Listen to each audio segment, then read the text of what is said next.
Welcome sa Kuya Market. Greetings po mga kapatid, welcome back to my channel. Maraming salamat po sa Diyos at meron naman po tayong pagkakataon para makapag-vlog. Kung bago ko lang po sa aking YouTube channel, welcome sa Kuya Market. Ang paksa po natin for today is, ano ang auxiliary acceleration pump? Ano ang function ng auxiliary acceleration pump? At paano gumagana ang auxiliary acceleration pump? Ang pump na ito is karaniwan po ito sa kagaya nito na 3AU carb, sa mga 4AF carb, at sa mga 21 at 22R na carburetor. Kung meron pa po kayong alam na carburetor na mayroong auxiliary accelerator pump, paki-comment na lang po sa ating comment section. Auxiliary acceleration pump, meaning ibig sabihin po, ito po ay pangalawang acceleration pump. Auxiliary, ibig sabihin din po, nagbibigay po siya ng additional na help, additional na support, at nagpo-provide din po siya ng supplementary function para po sa ating acceleration pump. Kaya para po nating maintindihan kung ano yung function niya, kailangan din nating malaman kung ano ang ating acceleration pump. Ito po mga kapatid ng isang cross-section illustration po ng ating 3AU carb. At sa banda rito po, ito po yan. Dito po natin makikita yung ating acceleration pump. At banda rito naman po, sa bandang mabang yan, nandito naman po ang ating auxiliary acceleration pump. Ayan, tingnan po natin itong ating acceleration pump.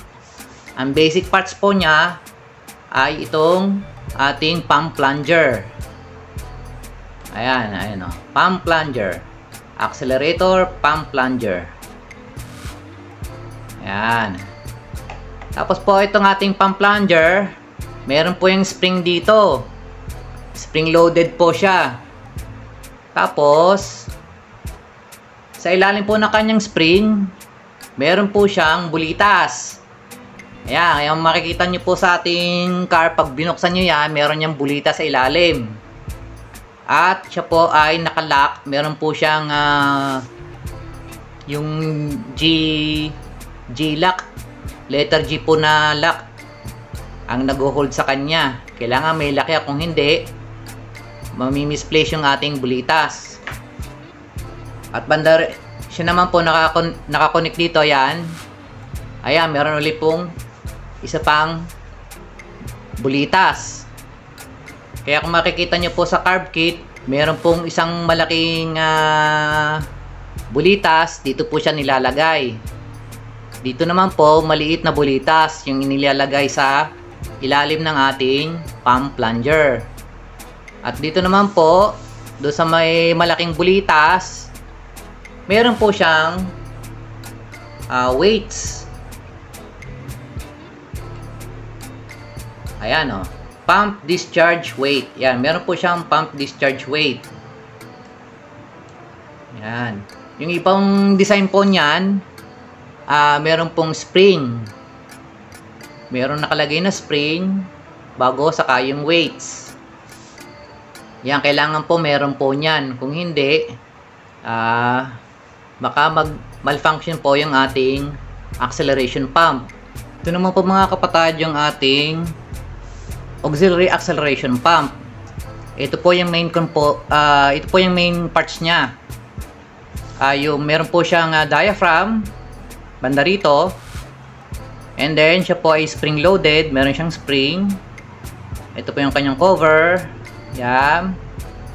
Tapos konektado po siya dito. Dito po, banda rito po, meron po siyang maliit na bulitas. Yan, jam. And then, punta tayo dito. Yan o, nakakonect siya pa ganyan. Banda rito po, meron ulit isa pang bulitas yan dito. So, almost the same po siya ng design ng ating acceleration pump. Yung ating main acceleration pump. Pares din po siyang mayroong dalawang bulitas. Kaya kung mapapansin nyo po yung ating carb kit ng ating 4AF carb, apat ang bulitas niya. Sa ating pong 3AU carb, yung ating pong pump plunger ng main acceleration pump, meron po nakakabit po sa kanya na lever. Yan. Ngayon, tingnan naman po natin yung loob ng ating carb. Yan, tanggalin po natin to. Tanggalin natin yung air horn. Yan. Ito, ating plunger, nandito po yan. Yan. Yan. Ayan mga kapatid. Gaya po ng sabi ko, ito pong ating plunger, meron po yung spring. Tapos sa ilalim po ng spring, nandun po yung ating, ayan, yung bulitas. Yung bulitas na yan, may lock po yan. Kailangan may lock yan. Dito naman po sa kabila, ayan, dito po nakalagay yung isang bulitas na malaki. Diyan po. Tapos, sa ibabaw po ng bulitas na yan, yung kanyang weights. Lalagyan po natin siya ng weights. Yung ibang design yan, meron siyang spring, tapos meron pong aluminum na weights. Yung iba namang design, bulitas, and then yung weights na bronze, na copper, ang weights niya. Yan. Tingnan naman natin po itong ating auxiliary acceleration pump. Ito po yung cover niya. Tanggalin natin yung mga tornilyo. Pag natanggal nyo na po yung tatlong screw, ayan po, ayan yung loob niya. Ayan, ganyan po siya. Ito po yung cover niya. Meron po siyang spring. And then ito po yung diaphragm. Yan. Yan, dapat po mga kapatid, dito sealed na sealed po yung inyong diaphragm. Dapat po walang butas. Walang lalabas na ano dyan, na gasolina dyan. Ayan, kita nyo, dapat po hangin lang yung ano dyan. Vacuum lang po yung naandito, mga kapatid. Kakabit po kasi natin to sa ating TVSB. And then nakakonect din po siya sa ating manifold vacuum port. Manifold vacuum po yung mano dyan. Ang meron po dito mga kapatid. Hindi po dapat magkaroon ng gasolina yan. Kaya pag nagkabutas na po itong ating diaphragm, nangyari, pupunta yung gasolina papunta dun sa ating TVSB. Yan. Yan po itsura niya. Yan, meron siyang butas. Ayan. Kaya pag galaw ng ating diaphragm, pag galaw niya, dyan siya ngayon magpapump ng gasolina. Then po sa bandang ibabaw, tignan natin. Dito po mga kapatid, meron dyang bulitas nakakabit, tsaka meron po yung takip. Ayan dyan. Bago dito naman po, ayan dito, ganito rin yung takip nyan. Yan, parehas po ng takip yan. Wala lang po yung takip nito eh. Yan. O, tanggalin po natin yan.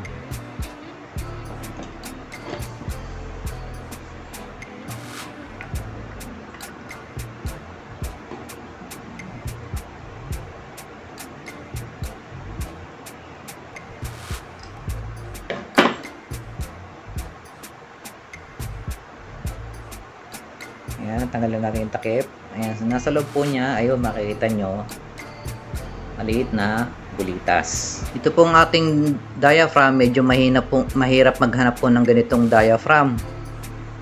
Sa mga kits na nakikita na pang 4AF, tsaka pang 3AU, walang ganito eh.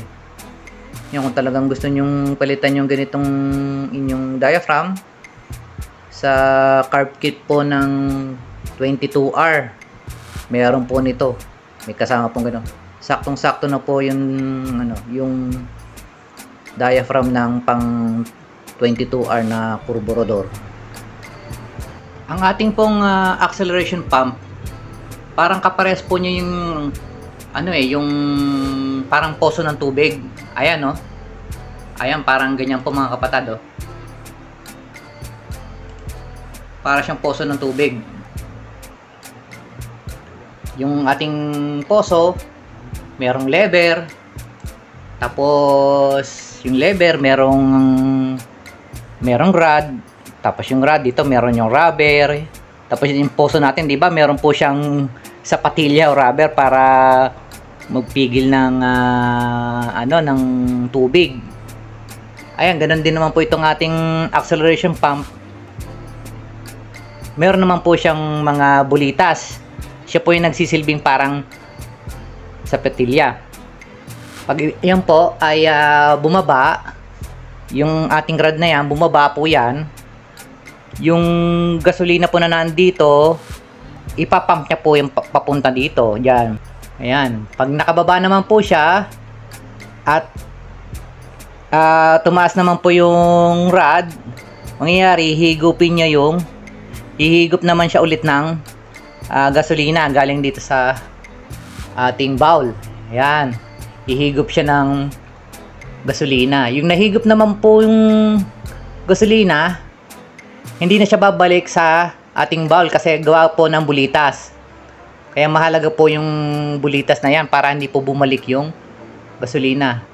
At yung ganyang position po na yan, pag nagpump po ulit, may nakaready na po na gasolina. Para pag pump natin ng gas pedal, magpapump naman po siya ng gasolina papunta po doon sa ating primary barrel. Ang ating pong main acceleration pump, nagagamit po natin siya during cold start at saka during pong sudden accelerations. During cold start, kung matatandaan yung mga kapatid, during cold start, kailangan po natin ng richer na air and fuel mixture. Kaya po ang instruction po sa atin, pag tayo po ay magko-cold start, maganda na mag-pump muna tayo ng isa o dalawang beses bago natin i-click start yung ating makina. Yun ay para po ma-reaching yung air and fuel mixture sa ating carburetor. Para magkaroon po tayo ng easy na cold start. Ang isa pa pong function ng ating acceleration pump, siya po yung nagbibigay ng sapat na supply ng gasolina during pong sudden acceleration. Kung mapapansin yung mga kapatid, pag tayo po ay biglang nag-accelerate, halimbawa nakatigil po tayo, bago bigla po tayong umarangkada, bigla rin po yung buka ng ating throttle plate. Gayon din po pag halimbawa po tayo overtake, ganyan, bigla po siya, pag overtake tayo, bigla tayong aapak na ganyan sa ating gas pedal, sa ating accelerator, nangyayari mas maraming hangin at mas marami ding gasolina ang dapat pumasok sa ating carburetor. Ngayon kapag wala po ito, mangyayari puro hangin lang, kukulangin sa fuel, sa gasolina ang ating sistema. Kaya nangyayari yung ating makina parang nauuhaw siya sa gasolina, nauuhaw siya sa gasolina. Kaya yan po ang function ng ating acceleration pump. Pagka bigla tayong umapak sa gas pedal, magpapump po yan dito ng gas. Dito po, banda rito po. Ayan, i-magnify po natin para makita nyo yung kung saan siya saan lumalabas. Ayan, ito po kapatid.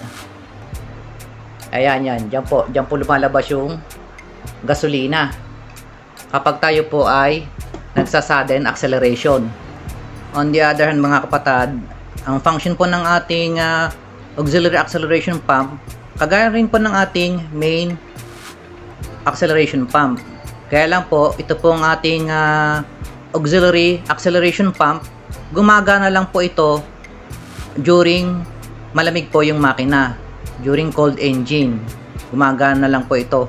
And vacuum operated po siya at spring loaded po siya itong ating auxiliary acceleration pump.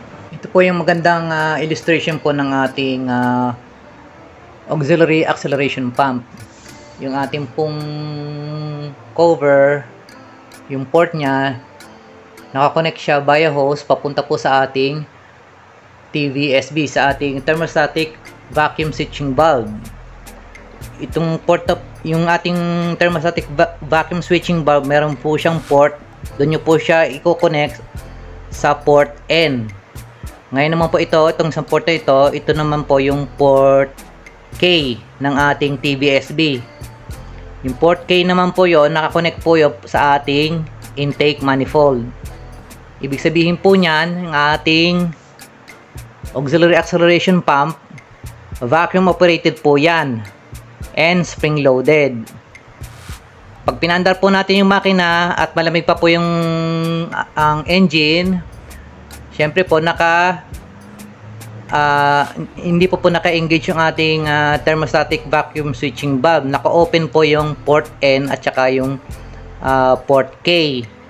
Kaya tuloy-tuloy po ang delivery ng vacuum sa puntong yan na naka-open siya dahil malamig pa yung temperature dito po sa water jacket kung saan nandoon yung parang heat sensor ng ating thermostatic vacuum switching valve. Habang malamig pa po yung makina, gumagana po yan. Ngayon po mangyayari, yan, naka-ready na po siya, nakaganyan, naka-standby, meron na po siyang gasolina dito. Kapag nag-depress po tayo ng gas pedal, bubuka po itong ating throttle plate. Pagbuka po niyan, ano po mangyayari? Mawawalan po ito ng vacuum. Mawawalan po yan ng vacuum kasi inopen natin yan. Kumbaga mangyayari parang kasi mazizero na po yung vacuum dito. Di ba nga pag umapak tayo ng sa carburetor, pag umapak tayo sa gas pedal, nangyayari ported vacuum na yung nangyayari. O yun, pag umapak po tayo sa gas pedal, mangyayari mawawalan na to ng vacuum. Pag nawalan po yan ng vacuum, dahil nga spring loaded yan, itutulak ng spring yung ating diaphragm. Pag itinulak niya, yung naka-ready na po na gasolina dito, ibubuga nyo po yan dito sa ating primary barrel. Ayan. Ganun po ulit pagka kinulos natin ulit yung ating throttle plate, magkakaroon ulit siya ng vacuum. Pag nagkaroon ulit ng vacuum, hihila na naman to, hihigop na naman siya ng gasolina. At pag nag-depress na naman po tayo ng gas pedal, mawawala na naman yung vacuum dito, yung manifold vacuum, mawawala na naman. Pag nawala na naman, ito tutulok na naman ng ating spring yung diaphragm. And then, magbubuga na naman ulit siya ng gasolina. Again po mga kapatid, idling speed po ito. Malamig po yung makina. Ayan. Malakas pa po yung engine vacuum. Ngayon yung manifold vacuum, hihilahin po ng manifold vacuum yung ating diaphragm. Pag hinilan niya yan, magcha-charge siya ng gasolina dito. Ngayon po, ayan. Ipi-play po natin yung video, yung makikita nyo. Ayan. Ayan, meron pa pong vacuum dyan. Ngayon po, mangyayari pag nag-depress po tayo ng accelerator, bubuka po itong ating throttle plate. Ayan, pag bumuka po siyang ganyan, ayan, mangyayari. Ayan, nawala na po yung vacuum dito. Nangyari, ayun. Nang nawala yung vacuum dito, dahil na spring loaded siya, itutulak ng spring again yung ating diaphragm. Tapos, ibubugan nyo yung gasolina papunta rito. Tapos, pag ganyan na naman po mangyayari kapag binitawan natin yung gas pedal, sasara na naman yan. Tapos po, ayan, magkakaroon ulit ng vacuum sa sistema. At yan, mapupuno na naman po ulit ng gasolina itong part na ito ng ating auxiliary accelerator pump. Pero mga kapatid, tandaan nyo po, pag ito po ay nagsara na itong ating mga ports, kasi pag mainit na po, nag-optimal temperature na po siya, gagalaw na po yung ating thermostatic vacuum switching valve. Mangyayari, magsasara na po yung dalawang yan, yung linya ng ating vacuum. Dahil mainit na yung temperature ng makina, hindi na po gagana yung ating auxiliary accelerator pump sa ganong pagkakataon. Ito naman po ang illustration ng ating thermostatic vacuum switch valve. Low temperature and high temperature. Ay, ito po mga kapatadyo, ay yung ating pong port na galing po sa ating diaphragm, dito po natin siya i-connect sa N. Ayan. Marami po kasing port ang ating thermostatic vacuum switching valve. Meron siyang J, merong M, meron K, merong L, merong N. Yung ating hose, vacuum hose para po sa ating auxiliary acceleration pump, dito po natin siya ikakabit sa port N. Yan. Tapos ito po kasing port K, nakakabit po siya sa manifold vacuum. Kaya during cold engine, ayan, low temperature, ayan, low, kita nyo, low. Ayan, naka-open po yung port K and port N. Ayan, meron pong continuous na flow ng vacuum, manifold vacuum. Ngayon, ano po mangyayari kapag ito po ay nag-init na yung ating thermostatic vacuum switching valve? Ito po mangyayari, ayan, ayan. Kapag siya po ay nag-init na, ang nangyayari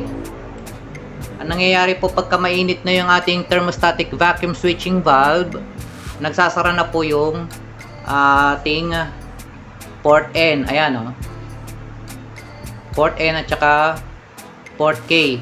Wala na pong continuous flow ng manifold vacuum kapag mainit na ang temperature ng ating coolant. Kung gusto nyo po malaman kung gumagana pa ang ating auxiliary acceleration pump, ang gawin po ninyo yung kagaya po sa illustration, i-connect nyo lang po siya sa ating gas filter or sa any source of manifold vacuum. I-connect nyo lang po siya, umandar po yung makina. Tapos po, ganito po yung gawin niyo. Ayan, sa next illustration naman po, nakakabit po ito sa manifold vacuum, umandar po yung makina. Pindot-pindutin nyo po yung hose. Yan, i-pinch nyo lang siya. Pindutin yung ganon. Tapos, obserbahan nyo kung merong lumalabas na gasolina doon po sa port kung saan nag-i-spray ng gasolina yung ating acceleration pump. Ayan, ganyan lang po ang pagtetest. Baka meron pong magtanong sa inyo, Kuya, ano po yung gagawin namin kapag sira na po yung aming auxiliary acceleration pump? O kaya naman, buo naman siya, sira naman yung aming thermostatic vacuum switching valve. Ang pwede na natin talagang gawin dyan, i-condemn na lang po natin itong ating auxiliary acceleration pump. Pwede lagyan natin siya ng plug rito, isang hose bago yung may tornilyo. Pero o kaya ang magandang ginagawa ko dyan, yung tinatanggal ko yung diaphragm, tinatanggal ko na siya. Tapos pinapilitan ko siya ng yung Belmoid gasket, yung papel na gasket, gagawin ko siya ng gasket, ayun. Saka ko ilalagay yung cover, yan, para hindi na siya magkaroon ng leak. Tapos, make sure na nandun pa rin mga bulitas as is pa rin yun kung ano siya, yung nandito sa loob, yung mga buli-bulitas niya. Kaya kailangan meron pa rin mga bulitas yun. Baka magkaroon kasi ng problema sa ating carburetor, baka magkaroon ng overflow. At dyan po nagtatapos ang video natin for today. Kung nagustuhan nyo po ang aking video, give it a thumbs up. At kung hindi ka pa po nakasubscribe sa aking YouTube channel, please subscribe to my channel. At paki-click na rin po ng bell icon para ma-notify po kayo sa mga susunod kong Kuya Makel videos. At kung gusto nyo naman pong malaman kung sira na ang pump plunger, panoorin mo ang video na ito.